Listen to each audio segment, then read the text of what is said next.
जय Shri Shyam.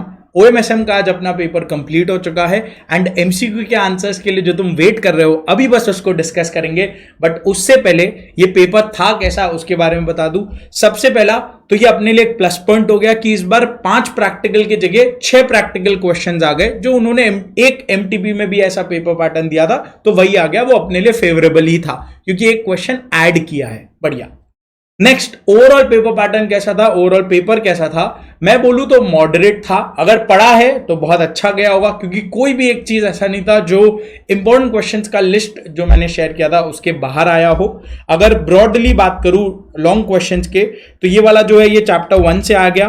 Recent trends in global trends in operation management chapter 1 का question आ गया, इंपॉर्टेंट मार्क करते ही है उसको। और ये PLC का टोटल स्टेजेस आ गया। तो अगेन इजी क्वेश्चन थे, इसमें प्रॉब्लम नहीं रहा होगा। और यहाँ पे ये आ गया अपना मशीन्स वाला एक क्वेश्चन जो पूरा आता है। ये बहुत प्रैक्टिस करा है क्लास में इस तरीके के क्वेश्चंस को, एकदम same to same numbers change होके आया है।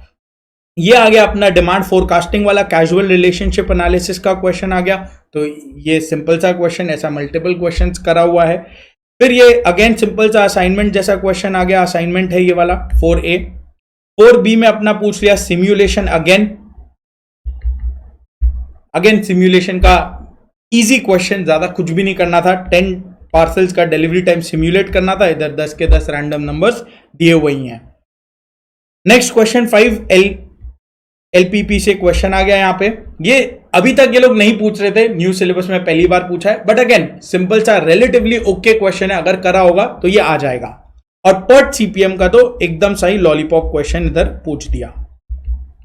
परफेक्ट है, मतलब इनन्यूमरेबल क्वेश्चन जिस तरीके के प्रैक्टिस किए हुए हैं। तो ये था ऑल अबाउट OM का डिस्क्रिप्टिव पार्ट। अब SM का अगर अपने बात करें तो पहला स्मार्ट का कैरेक्टरिस्टिक्स था। स्मार्ट क्या होता है ये अपने डिस्कस करते ही चैप्टर 1 में। दूसरा ब्लॉकचेन के कंपोनेंट्स के बारे में पूछ दिया, तो इसको भी अच्छी तरीके से नोट्स में सब कुछ लिखा हुआ है। ये पेस्टल का पूरा कहानी है, पेस्टल है क्या, ये तो इजी सा क्वेश्चन हो गया। फिर इधर स्ट्रैटेजिक प्लानिंग का जो 5 स्टेप्स है वो पूछ लिया, बहुत डिटेल में सब कुछ डिस्कस किया हुआ है। उसके बाद प्रोजेक्ट बेस्ड स्ट्रक्चर के बारे में एडवांटेज डिसएडवांटेज पूछ लिया, अगेन रिलेटिवली इजी।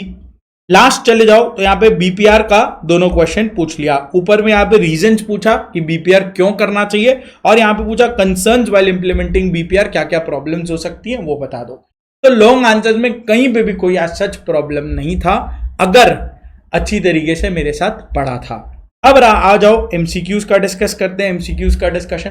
अब MCQs थोड़ा सा ये लोग घुस के पूछे हैं, बट अगर OM थ्योरी तुम अच्छे तरीके से पढ़े थे तो प्रॉब्लम नहीं रहा होगा। जो मैंने बार बार बोला था, OM थ्योरी को निग्लेक्ट मत करना, MCQs वहां से पूछते हैं और एग्जैक्टली ये लोगों ने यही काम किया। एक एक करके बताता हूं क्या क्या आंसर्स होंगे, देखते हुए चलना। पहला वाला बोल रहा है विद फर्स्ट वाले का आंसर होगा ये डिलीवरी प्लानिंग। ज्यादा डिटेल में डिस्कशन अभी नहीं कर रहा, अभी मैं बस तुमको आंसर्स बता दे रहा हूं, खाली तुम टैली कर लो। डिटेल्ड इसका जो सोल्यूशन होगा with proper reasons and everything वो मैं तुमको एग्जाम के बाद में बना के डाल दूंगा, तब तुम आराम से देखते हुए चलना। अभी मैं खाली आंसर्स बता रहा हूं, ठीक है। तो ये हाउ टू रीच है, हाउ टू रीच। अब हाउ टू रीच बाकी 3 में कहीं नहीं हो सकता, तो ये एलिमिनेशन से जाना था। ये 3 नहीं होगा तो डिलीवरी प्लानिंग ही होगा। डिलीवरी प्लानिंग अलग से कुछ सच है नहीं, बट यहाँ पे वही आंसर होगा। सेकंड, ISO का क्वेश्चन था क्वालिटी से, तो भाई एक ही चीज बात करता है, ISO 9004 क्वालिटी का वही बात करेगा। थर्ड क्वेश्चन बड़ा सिंपल सा, बहुत क्वेश्चंस किया है। मंथली प्रोडक्शन उसने दिया है 450 यूनिट्स और दिया है 15 वर्कर्स है, 25 डेज है। मंथली प्रोडक्टिविटी कितना है अब बोला नहीं है तो ऑब्वियसली पर वर्कर ही होगा, तो 450 डिवाइड बाय 15 कर दो, सीधा सीधी 30 यूनिट्स आंसर आ जाएगा इसका। इसके बाद में आ जाएगा in which phase of product life cycle objective is to hold existing customers and create new customers. अब बिकॉज वो क्रिएट न्यू कस्टमर्स बोल दिया तो आंसर होगा ग्रोथ फेज। अगर वो सिर्फ होल्ड एग्जिस्टिंग कस्टमर्स बोलता तो हम मैच्योरिटी करते, इसका आंसर ग्रोथ फेज ही होगा। गैंट चार्ट शेड्यूलिंग में यूज होता है, मल्टीपल टाइम्स ये वाले कर चुके हैं। Which one of the following processes of project quality management assures the existence and effectiveness of process procedure tools. ये तो सिंपल क्वालिटी अश्योरेंस का ही डेफिनेशन ही है। तो अगेन ये OM थ्योरी से ही पढ़ के ही समझ में आएगा, वरना अगर तुमने OM थ्योरी नहीं पढ़ा तो फिर तुमको आइडिया इस तरीके से ही लगाना था कि प्रोजेक्ट क्वालिटी है, ओके क्वालिटी मैनेजमेंट है तो क्वालिटी डिफाइन करते हैं, अश्योरेंस करते हैं, कंट्रोल करते हैं, इंप्लीमेंट करते हैं।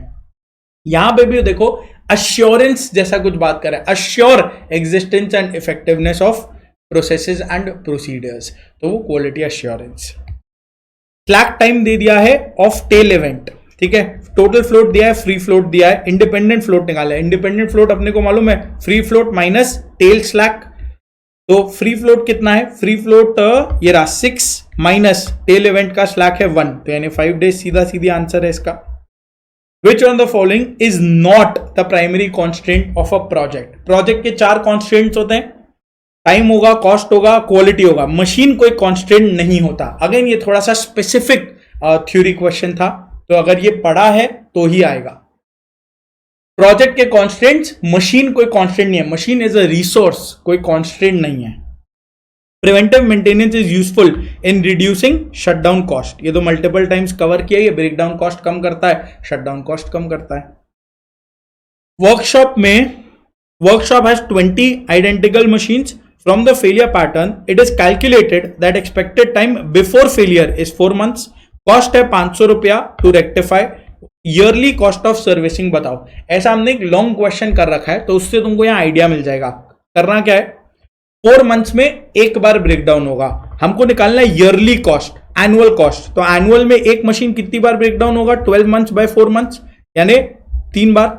एक मशीन पूरे साल में 3 बार ब्रेकडाउन होगा, ऐसे कितने मशीन है 20, सो 20 into 3 यानी 60 टोटल ब्रेकडाउन होंगे, और एक एक ब्रेकडाउन को ठीक करने का 500 रुपया, यानी 60 into 500 which is 30,000 rupees. Strategy which is about how to compete successfully in particular markets. क्या होगा, बिजनेस स्ट्रैटेजी, क्लियर डेफिनेशन ही है, कंपीट करना है, कोलैबोरेट करना है, कैसे कंपीट करना है, ये बिजनेस स्ट्रैटेजी का बात हुआ, ठीक है।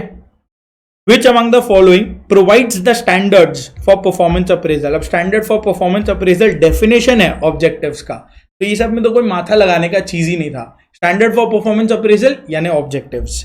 स्मार्ट में एस किसके लिए स्टैंड करता है, specific, S is specific. Environment क्या होता है, complex, dynamic, multifaceted, constantly changing, all of the above, all of the above. Far reaching impact, ये चारों कैरेक्टरिस्टिक्स ही हैं, तो all of the above. In context with BPR which among the following is true, BPR या MCQ bank में ऐसा question था ही, तो ये लास्ट वाला, क्योंकि इसमें तीनों बेटर होता है, एफिशिएंसी, क्वालिटी, स्पीड, सब बेटर होता है, कोई एक नहीं होता। तो ये रहा अपना एमसीक्यू का सॉल्यूशंस, ये मैं नीचे डिस्क्रिप्शन बॉक्स में डाल दूंगा, तो तुम आराम से इसको रेफर कर लेना। बाकी अच्छा गया होगा, आई एम श्योर तुम्हारा पेपर बहुत अच्छा गया होगा। अगर कुछ इधर उधर हुआ तो भी कोई टेंशन नहीं है, बाकी की जो 2 एग्जाम्स बचे हैं तुम्हारे ग्रुप 2 में, उस पर अब फोकस करना है। अब OMSM को भूल जाओ, आगे के एग्जाम्स पे लग जाओ। All the very best for remaining exams. जय श्री श्याम।